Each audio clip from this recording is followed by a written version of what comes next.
Roll with it. All right.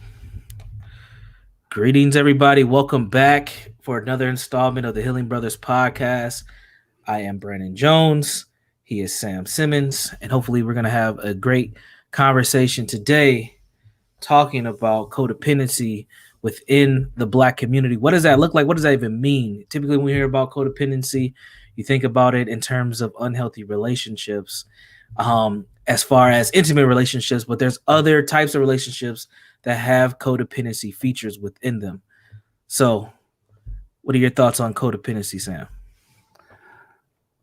Well, before I get there, I want to again um, recognize the folks we've lost over the weeks to COVID, because again, it has affected our community at a high rate, and we have to continue to acknowledge that, and the fact that it seems like part of our system um, doesn't care.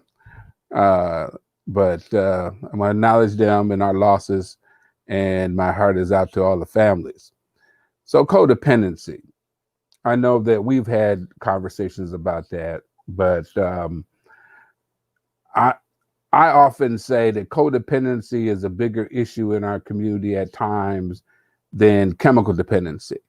And the reason I say that is I look at codependency as a way of not disconnecting from things that are harmful to us, um, because of our emotional attachment to them. That includes relationships, certain um, ideals, and I think it leads back to uh, the collective ideal. And I know that when I say that, some people get upset. What do you mean collective? Because we're always talking about, as Black people, we're more of a collective community, and that the white community is more individualized community, and I see them as the two extremes, right? And when I think about the collective community, I think that I see that as a result of trying to survive this craziness called racism in our community, right? We had to all be in on it, right? Early in the process as a collective group, and makes total sense. And then if we look at, you know, the cultures that we come from and that kind of stuff, communities of color and that kind of thing, I understand that collective idea.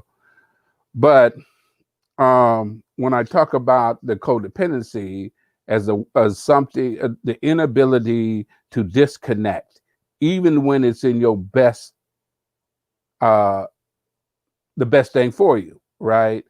And when I look at that in terms of relationships, the relationships that I have a tendency to work with and see, is it also includes not only this codependency in intimate relationships, but codependency when it comes to family relationships and community relationships, right?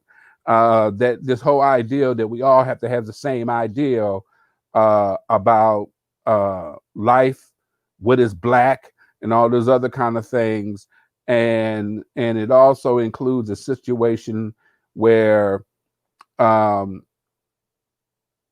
of lacking boundaries, right? Um, boundaries are one thing that seems to be missing sometime in terms of our relationships, right? And that's all part of that codependency. Like, for example, you're in a relationship, and everything about and all these things about the relationship feel uncomfortable and bad, and then you break up and you get sick, right? Literally, I've seen folks literally get sick. They leave in this bad relationship, and I mean, we're talking about, in some cases, extremely toxic relationship, violent relationships, and will go back just to feel physically better. in those relationships, and then you go back to the relationship and you don't trust each other. So you're in each other's business. You're going through each other's phones, uh, uh, but you just can't. You just can't find a way to disconnect. And you can make many different reasons. Unfortunately, we talk often about the true victims of some of this, the long term victims of some of this trauma that we experience in our community. We'll go as far as blaming it on the children, right? Why don't you break up with the relationship? It ain't working for you. Well, stay together for the kids, which reminds me of a story. I think I've mentioned this, but I'm gonna mention it again. I was in what I describe, and I know that probably my siblings might not see it this way, as a um, religiously violent home. And that's a loaded kind of statement, but my parents were basically good people, and I figured that out as I got older and got over my little craziness in my trauma. They're basically good people, and they got married when they were 17 and 19. My mother was pregnant with me, which caused a whole lot of issues when I found out. I was looking for my birth certificate, because back in the day, if you could prove that you were at least 15 years old or so, you could get a job, a part-time job. And so I needed my birth certificate. And I asked my mother where the birth certificate was. And, in many Black families, we either got a shoe box or a metal box or whatever. We got our own important papers. Now we got probably, these little fancy safes and stuff like I got at my house. But back in the day, you had those spaces where you kept your important papers. So I found my birth certificate, but I also found my parents' marriage license. Okay. My parents got married, I believe, in April, I think around 27th or something like that, of 1954. I was born in September of 1954. And by that time, I had sex education class, and I knew about 9 months in terms of, pregnancy and that kind of stuff. And I started counting the months. April, May, June, July, August, September. That's only 5 months.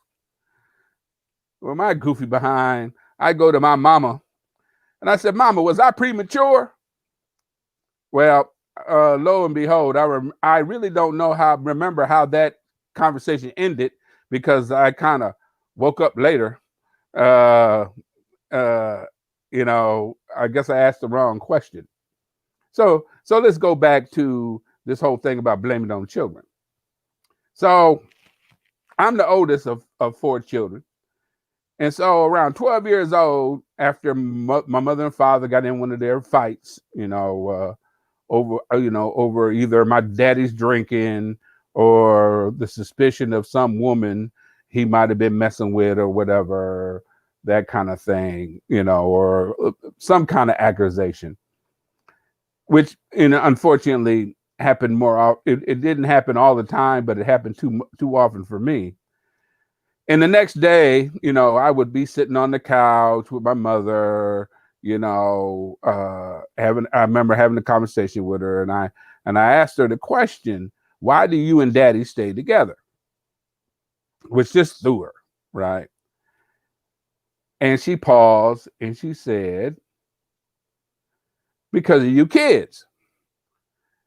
And I paused and I said, do we get a choice? Well, that didn't end there well either. Okay. And I remember that at the point, even when my first marriage ended, I had the same conversation with my mother, and she wanted me to stay in the first marriage because of the kids, and I told her I wasn't going to do that to the kids.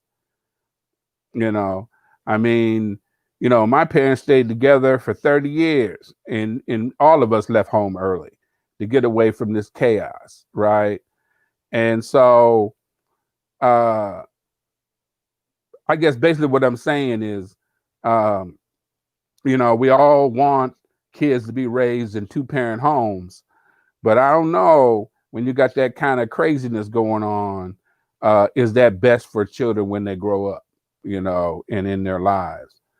But yeah, codependency. So what's your thought on this whole thing about codependency? Well, I think we have an overabundance of codependency in our community, whether that's in intimate relationships or dating relationships, or when it's in family relationships. And I think that we have been beaten over the head with, no matter what happens to you, family's family, or y'all can just figure it out and things will get better. That people don't take the necessary steps to take care of themselves when they are in abusive situations. And abuse isn't always physical. No. The time it's emotional abuse that ends up happening to people, just people being mistreated, um, and and then that leads into low self-esteem and all types of issues. For me, when I think of codependency, I think a lot about young people because I do a lot of my work with folks 25 and under.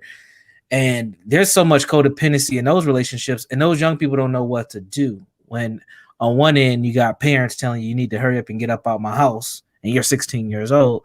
And then on the other end, they're asking you to contribute to the household. It's like, well, what do you want me to do? You want me to leave?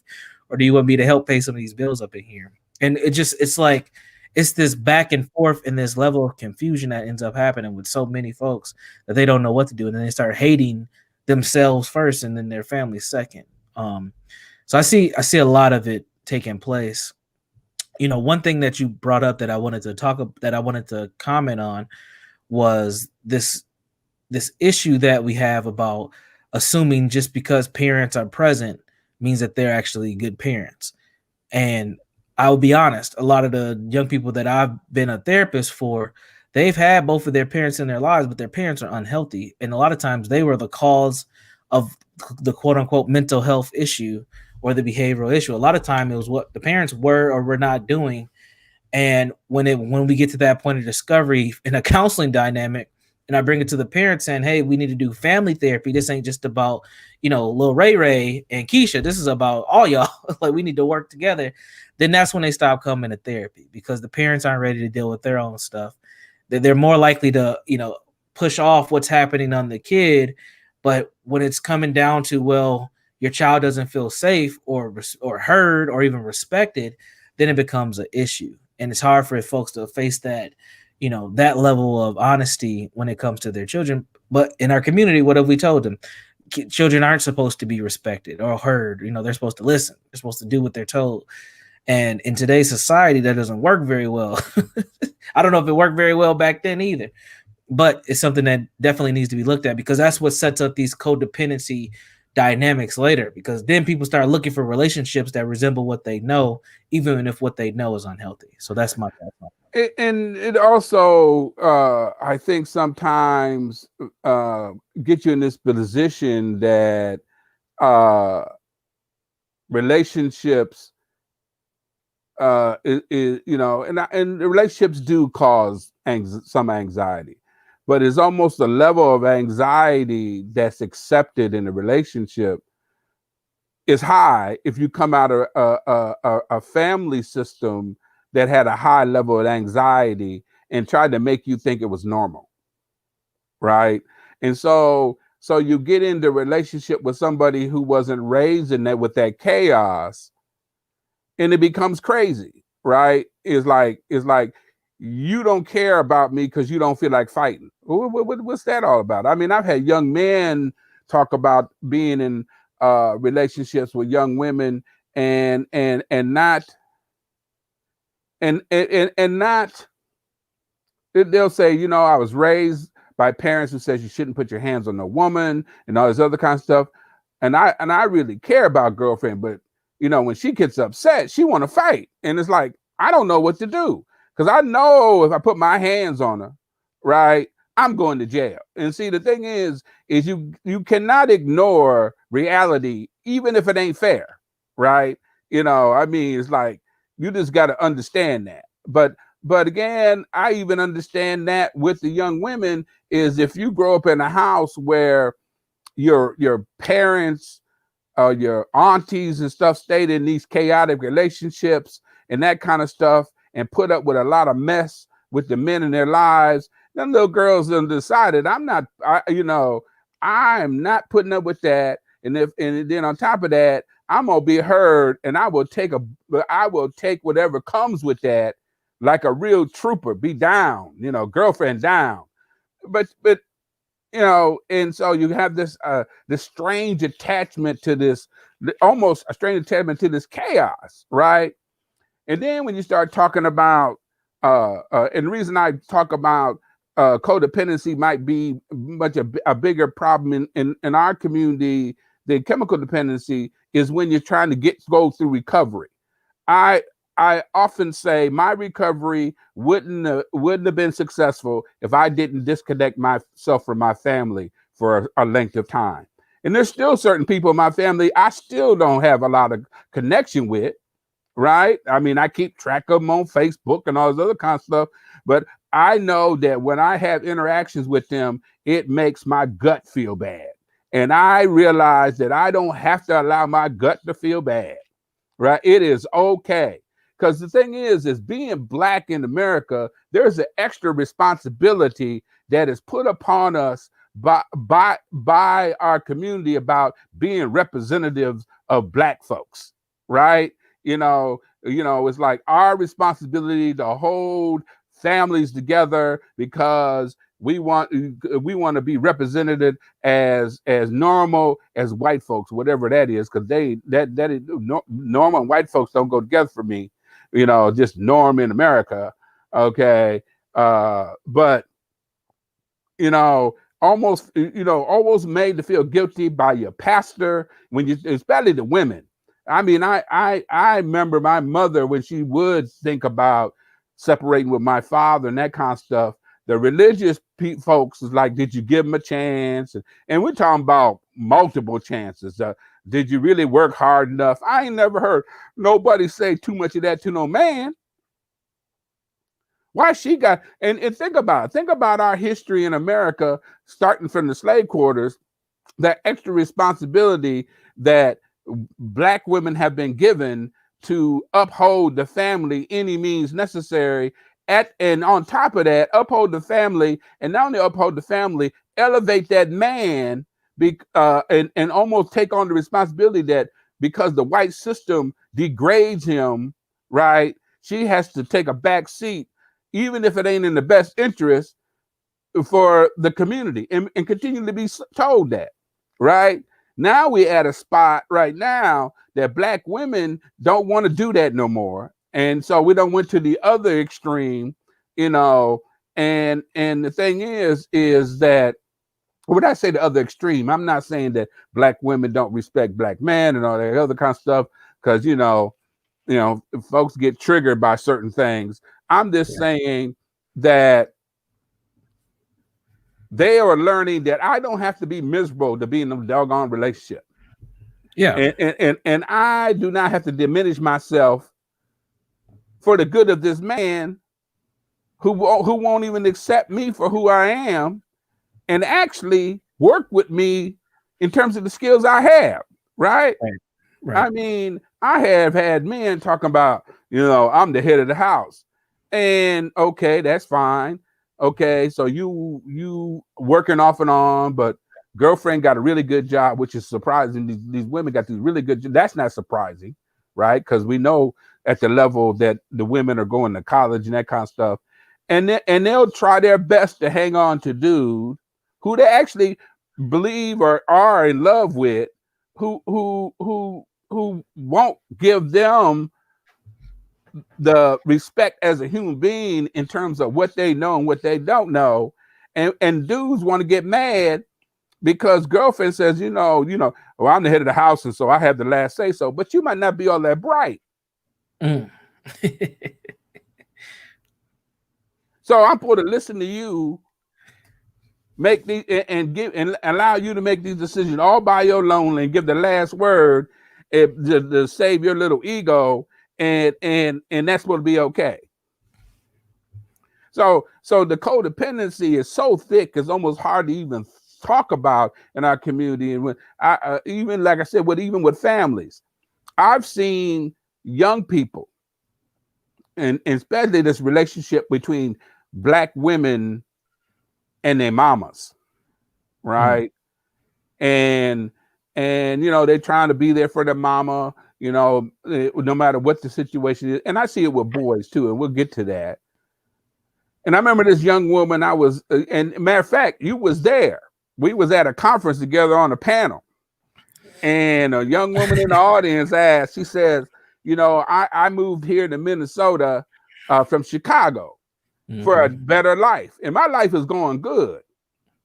But my mama keep pulling me back, and and Right. and and and and it's not good for me. I can't go back to Chicago, but I feel bad. Mm-hmm. And she said, Mr. Simmons, what should I do? What should I tell my mama? Tell her you staying in Minnesota. Mm. And remember, the air in the room got sucked out. It's like I done said though, I done cursed everybody out. I done used the B word and all You like can't that. say no to mama. Oh yeah, what you mean say no to? Yeah, say no to mama. Yeah, girl, you have a right to be happy, Right. and she'll get over it. And if she don't get over it, you will deal with the sadness of her not getting over it. Because the thing is the difficult thing is when you start disconnecting yourself from toxic relationships, even loving toxic relationships. You There is get an better. emotional Yeah. cost for that. Yeah. There's emotional cost for taking care of yourself, especially highly emotional in our community, Right. right? Because not only will your mama might come at you, your brother might come at you, your uncle might come at you. Why you do your mama like that? I know they used to do that with me, Right. when my mother was alive, right? And why you gonna do that? No, whoa, this is my life, Right. this is mine, and it's painful. Yep. But I'll deal with that pain to be happy, right? And the ironic part, I wish I had a camera to take a picture of the young lady, because once I said, do what you need to do, the smile on that child's face, it was almost like she dropped 100 pounds. I mean, she lit up in the midst of Yeah. all these people sucking the air out the room. Yeah. You validated what she knew inside, but she did.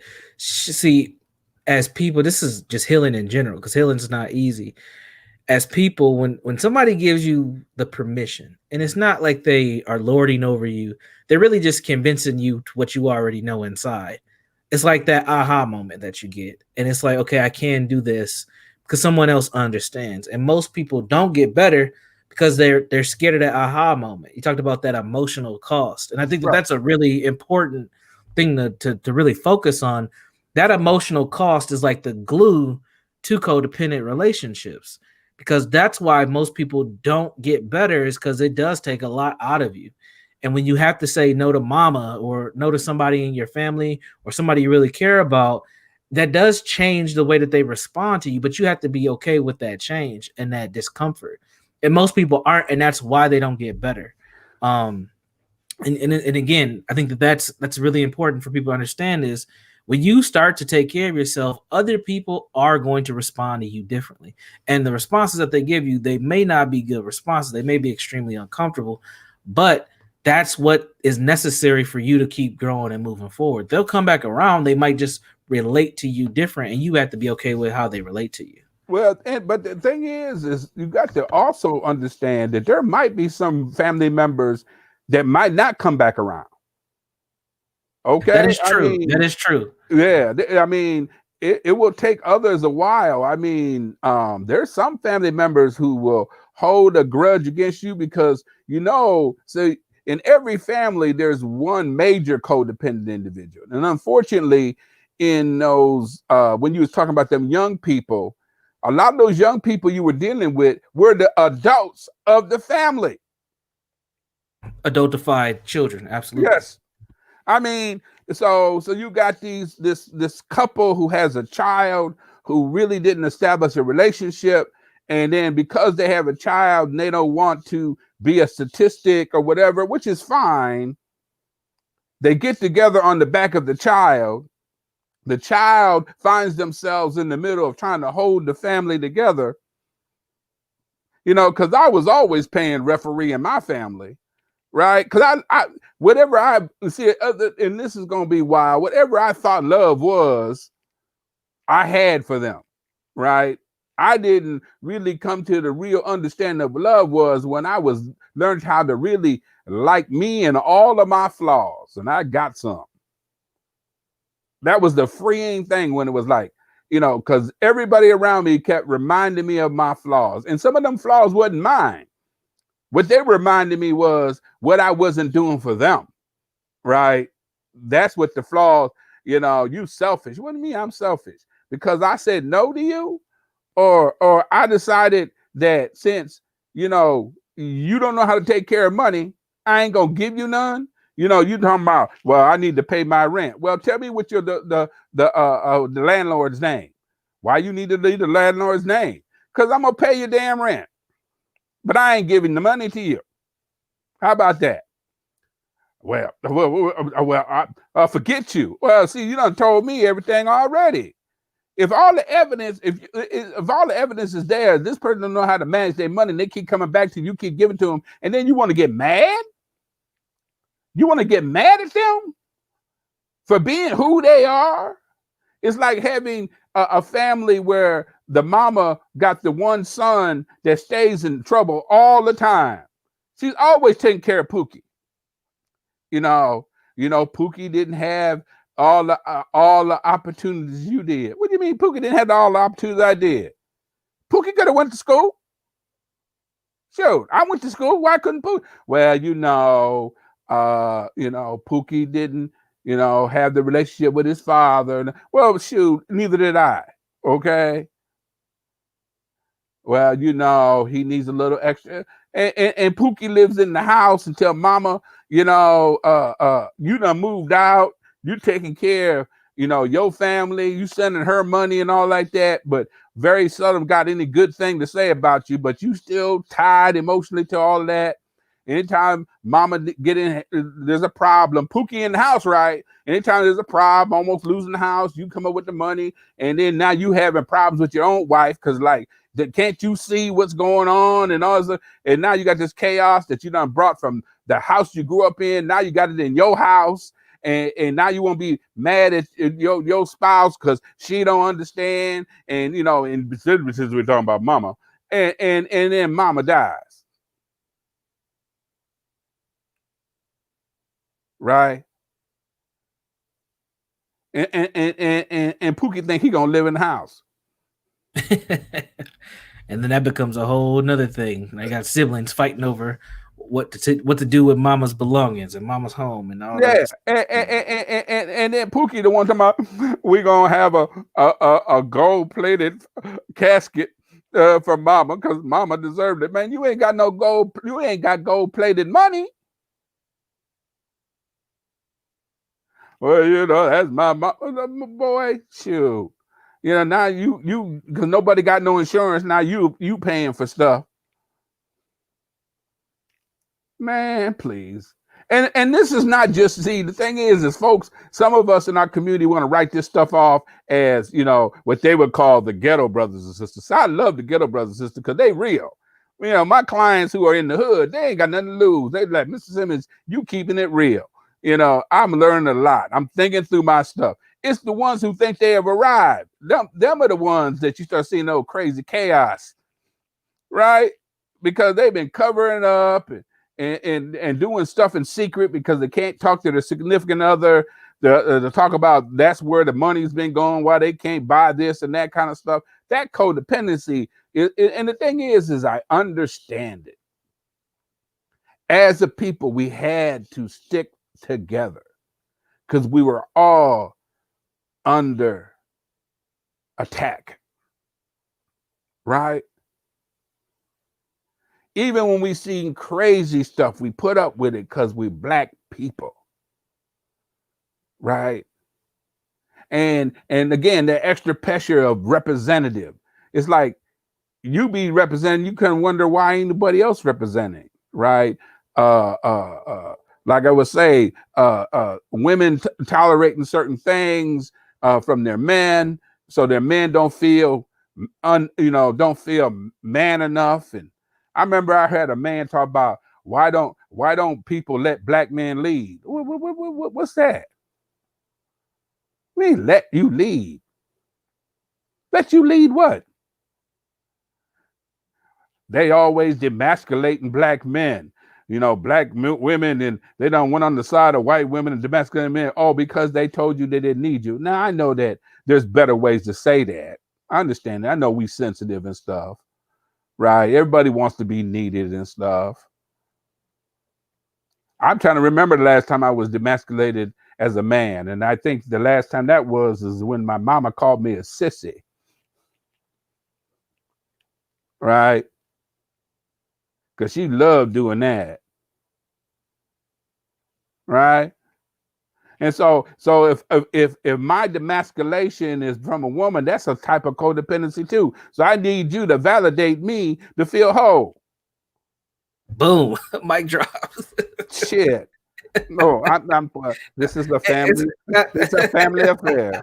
Just because it's Sunday don't mean that you don't have to go there. You can No, man. let it loose. I still got to make money, man. Shoot, this ain't the only thing I do, man. Shoot, people might end up canceling my contract. They're like canceling us. They cancel. They're like canceling a black man, right? Oh, easy, yeah. They cancel a black man in a minute. Especially a non-emasculated one. Yeah, that another way of trying to make that that, they'll cancel a black man for any little thing, and then make it so bad they cancel a black man, and then it make it hard for a black man to come back. It's like, man, Oh man. and you get a cancel group together. I need a support group for all of us. Cancel recovery. Cancel recovery. And I know it was interesting and something, and this is probably a little off the mark, but I had a good friend of mine, actually a female, said to me the other day. She says, I went to my therapist and he helped me understand because of the way I used to talk so highly of my uncles, that they were good men. But the thing she threw in there, she says, but they weren't perfect men. I just was listening to something similar to this earlier today. You know what I'm saying? Yeah. It's always interesting how we as black people want each other to be perfect. Right. What the heck is that? Who gets to define what perfect is? Right. And I think one of the reasons she mentioned that, she says, you're the only man who is real clear about your flaws. You do not shy away from your flaws. Right. But even that, why is that important for her? That you are clear about your flaws. You know what I mean? That's your issues. Right. If you want to broadcast them and share them with folks, that's on you. That ain't got no concern to her. That's interesting. Yeah. But the whole thing about a good man, there's a lot of good black men I've ran into. A lot of them. And were any of them perfect? I don't know what perfect is. Because if there's a definition of perfect, my picture would be there. Because if I'm gonna define something as perfect, I'm gonna put me first. Like, and I know I ain't perfect. But again, this pressure of the trauma and trying to respond to the perpetrators and trying to look through at ourselves through the eyes of what we think white folks do. Like we said last week, the average white person ain't trying to think about us. So we're delusional. Now that doesn't mean that we don't pay prices because of them, right? And because of their positions. But I cannot live with that extra pressure of being whatever a perfect black man is, because I haven't figured out what that is. Because I don't know whose eyes that person is looking through, right? But I know that when we talk about this need to be needed, which is part of that codependency, right? Or this, even if we get into the caretaking piece of codependency, right? It's like, it's not surprising that a lot of us, a lot of people of color and black folks in particular, are in caring positions, right? And Yeah. we are more into uh caring for others than caring for ourselves. We're just starting to take a real look at self-care because we've been punished for taking self-care, right? I was talking to a group of activists, and I keep talking about this, and I said something, and one of the activists started crying. I said, "You understand, the loneliest people at an activist funeral is their children." Yep. You know, because I've seen it. Everybody goes up to the kids. "Oh, I loved your mama. I loved your daddy. They were great," you know, and blah blah blah. And I overheard one of the kids saying, "That'd have been nice if I had that experience." Yeah. And and You and know. and, and Go that ahead. and that, I think all of that is tied to that codependency that need to be needed, that need to be loved, right? Because if you got external people out there, they're gonna show you a different kind of love. You know, it's like they, kind of thing. And if you ain't feeling it at home or you ain't feeling it nationally, think about that. We ain't even feeling it nationally that we're loved, right? We ain't feeling. I mean, think about it. And I keep and this really blows me away how somebody will talk this craziness about Black Lives Matter and won't get out of their own way and think this ask themselves the question, why did a group of people feel it necessary, feel it necessary to say Black Lives Matter? That's the key question. If all lives matter, what was going on with them to feel it necessary to say that? Because up until that point, they tried to believe the fictitious story that all lives matter. But when you continually get evidence to say, no, it don't, Mm-hmm. and you bold enough to say and have to feel the necessity to say Black Lives Matter, that's the question. That is the question. And this, the idea of asking that question should leave a lump in somebody's gut who talk about the greatness of America. That a whole group of people had to say that. And then you want to come back and tell me about folks who wearing a blue uniform, oh, that they can take off, that they choose to wear. Black folks don't choose to be discounted and be treated less than human beings. They're just, I done went all off on the deep end, and you know, You oh did. my goodness, old Sam done, Uncle Big done got emotional. I You do think I what even you dropped do. a What tear. But that just blows me away. yeah. So the codependency. You know. I think I want to kind of circle back on something that you said that I think is really important. Is how we get codependent um, in this fight for justice or humanity for Black people.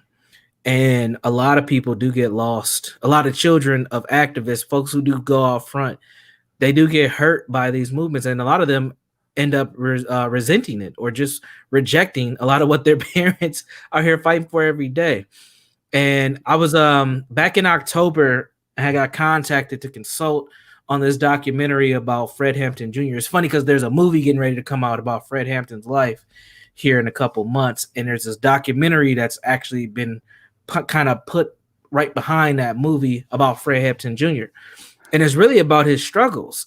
And when I was talking to the producers of the film, I had told them, I said, "Do y'all realize how much pain and trauma that he has experienced due to his dad being who he was?" And because they were looking at it from more of a epigenetic standpoint of how Right, his dad was murdered while he was in utero with his mom there. And I right. said, yes, that's very true. Genetically, I'm sure there's some impacts there, but how has his life played out since? Right, given who his father is, given being named after his father, his mom being at that funeral, all that stuff, they showed me some of the production and some of the things they put together, which was amazing. But I was like, this is an example. And I said, let's think about some other activists, children, and who they are and what they're doing now. And I was talking about, Malcolm X kids and and just a whole bunch of folks Right. that we don't even consider who their children are, what their children do. A lot of times we don't even know who these people's kids are. Like I think of Khalid Muhammad, and his son is Farrah. I think he goes by Farrah Gray now, but he was like involved in the movement. He don't do none of that stuff that his dad does. He's more like a motivational speaker, dating coach type of person. But he just completely left all that alone, and went a different direction.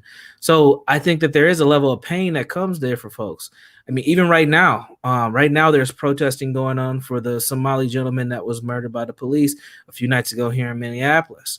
And as I prepared for this show and got on Facebook, I'm connected with so many damn activists. I thought everybody was live streaming the thing. It's like everybody's at the protest. A lot of them folks have children, and those children ain't there, right? So there is this balance that you have to have: is how much investment do you have with your children and your responsibilities versus the movement, and it gets very dicey and very tough. Yeah, yeah. I find it interesting that the producers of the movie really uh, um, really wanted to focus on the epigenetic piece, right? Because the science piece is easier to really talk about and Right. deal with than the Yep. emotional piece. Right. And we've always had a difficulty with the emotional piece. Because you got to face the truth, and when you face the truth, you have to look at culture. When you look at culture, there's a lot of shame and blame that goes around.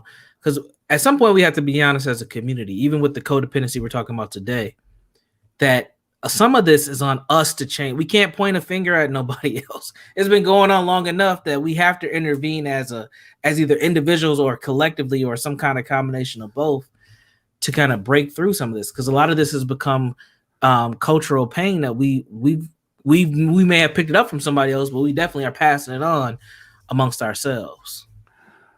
Yeah, yeah. Well, we've been trying to heal in private, right? And why were we trying to heal in private? We were trying to heal in private as a people, being concerned about what white people think or what white people will do to us, which in the past was real. And some people say it might be real now. Unfortunately, we do not have uh, the choice anymore to heal in private, because so much of our stuff is public, right? Even that we don't want public, right? And then we throw in Facebook. We even make it all the craziness all public, right? And so the toughness about telling the truth about the pain is excruciating. I know personally. When I started talking, there's a old grainy video I did in the late 80s, I believe it is, called The Family Story. And I think it's still on Facebook, I mean on YouTube somewhere. And that was the first time I publicly talked about the trauma that was passed on from my family and understanding how that showed up. And that was done publicly. And because it was on YouTube, that means family seen it, right? And the price I paid was there were family members who stopped talking to me for years behind that. And then I remember one of my younger brothers, he said, out of clear blue, he said, you told the truth. You told the truth. Because sometimes this truth, because the healing don't start without the truth. And we ain't talking about all of the crazy truth, but the truth that I am suffering as a result of my history, as a result of my family. And I might need to, take some time and work through that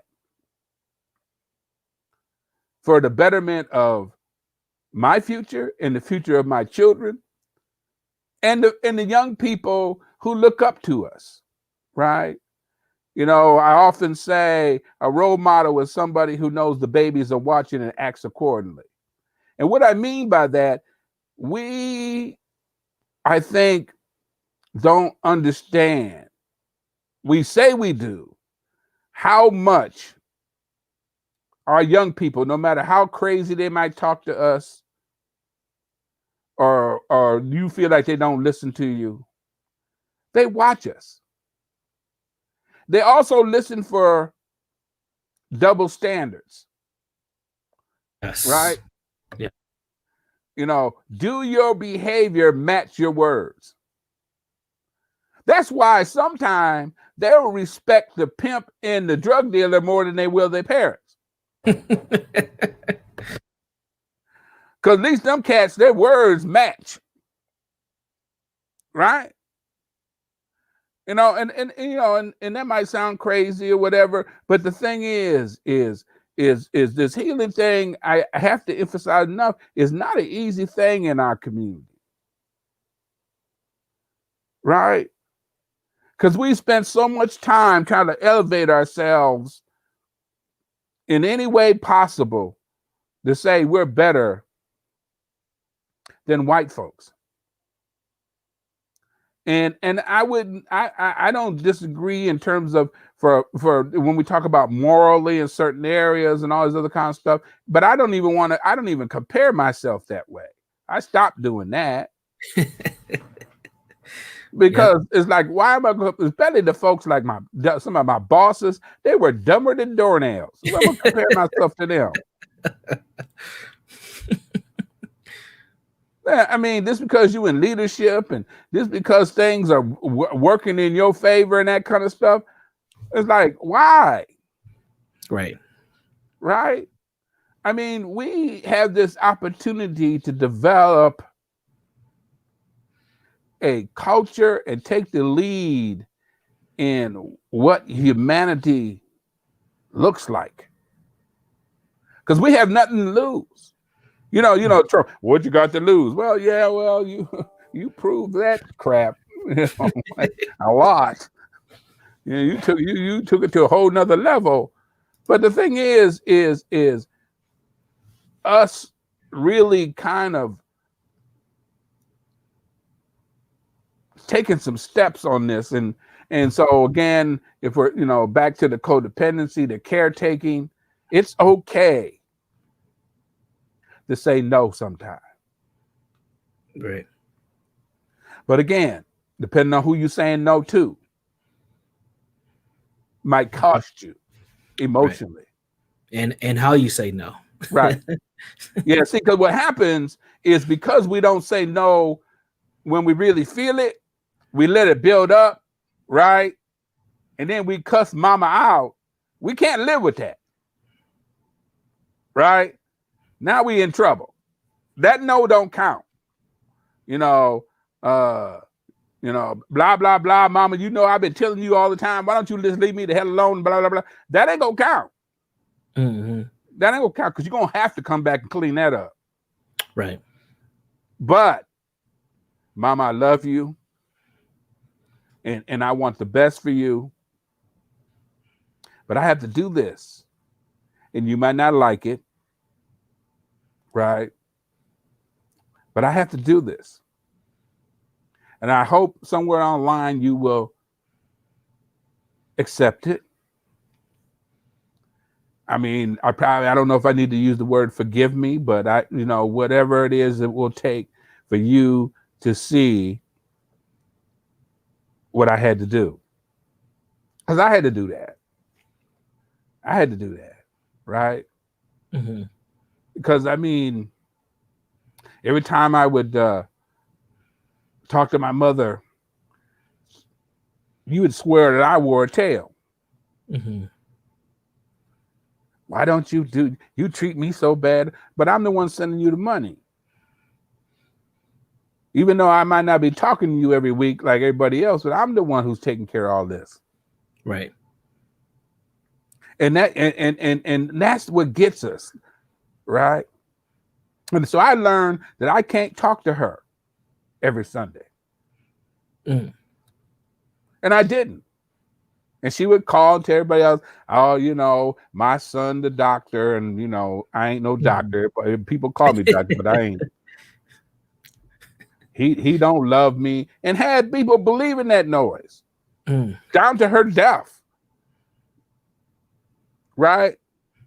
Want to talk crazy to me and stuff. And you've been around me long enough to know talking crazy to me might get your feelings hurt in the worst kind of way.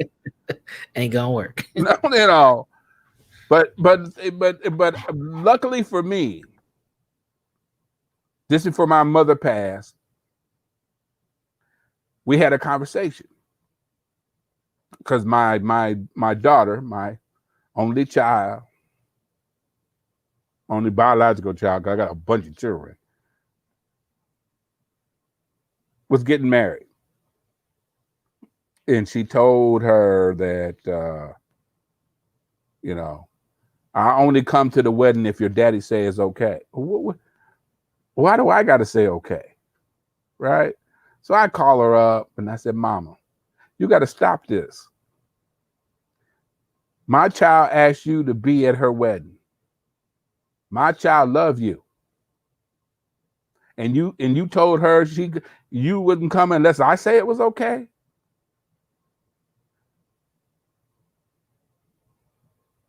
That I said it was okay. I said that ain't right. And so you come because she invited you. She wants you here. It's important to her. What do you need? I will send you a first class ticket. Anything you want. That was never no problem. Well, you don't talk to me and all. Mama, I didn't talk to you because every time I talked to you, you had nothing good to say to me. And I got tired of hurting. I'd feel so bad afterwards that it was like, why am I doing this stuff to myself? So my heart has always been for you, and I make sure you did never do it out. So don't do this. And last thing she said to me was, thank you. Unfortunately, she passed about a month later, but I had that. In my codependent and needy days, I'd have been hook, line, and sinker. Just hook me in, hook me in, hook me in. And I think that's a good way to describe it, being hooked all the time. It's like, and you feel, and ironically, if you're doing stuff for people, you shouldn't have to feel bad about it. Right. Shouldn't be lingering later on and wishing you never said it, or wishing, or getting to the point where you just wishing that they don't even call you, or when you see the name on the phone, it's like, oh God. Right. That's a sign. Yeah. This is not a healthy relationship or dynamic. So I don't know. I probably said I don't be in trouble again with the family. The village that hides the truth cannot accept the hill, but pass on the pain. So there you go. You had to pass on the pain, or tell the truth to not pass on the pain. Well, before we go on, I want to give I ain't gonna do this often, but I'm gonna give a shout out to Val Tate. She been in there, and she's a longtime friend, and I appreciate her friendship, and you know. So we will give a shout out to Val. Shout out to Val. Absolutely. Well, any closing thoughts as we get ready to wrap up here? I know we got about 5 minutes left. Any any thoughts or any takeaways on codependency that you'd like to share with the audience? Yeah. Um, it's okay. It's not easy, but it's okay to say no to save yourself.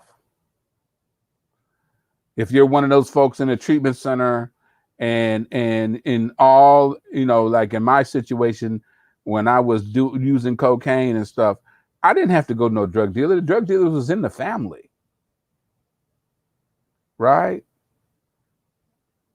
Sometimes you have to do the most painful thing is disconnecting yourself from family and even at times from community to get a bearing on who you are and who you want to be. And remember, it is painful initially, but comforting over time. And when you reconnect, and many of us do, to your family, they'll notice it. And over time, they'll learn to appreciate it.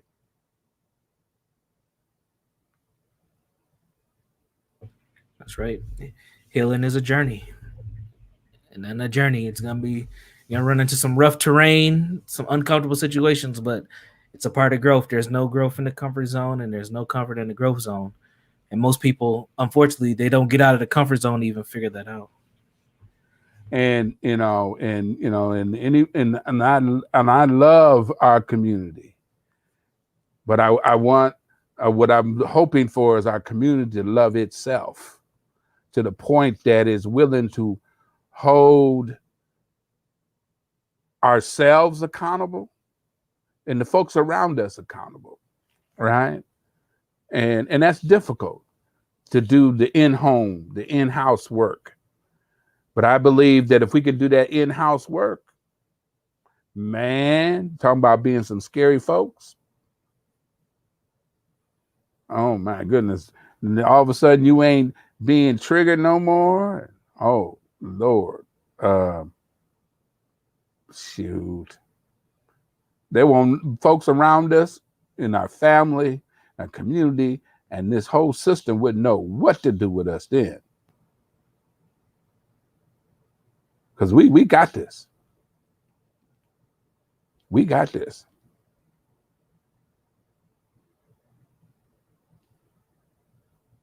I think those are good words to end on, my friend. If you say so, young man, if you say so, sometimes us old dudes got to listen every now and then,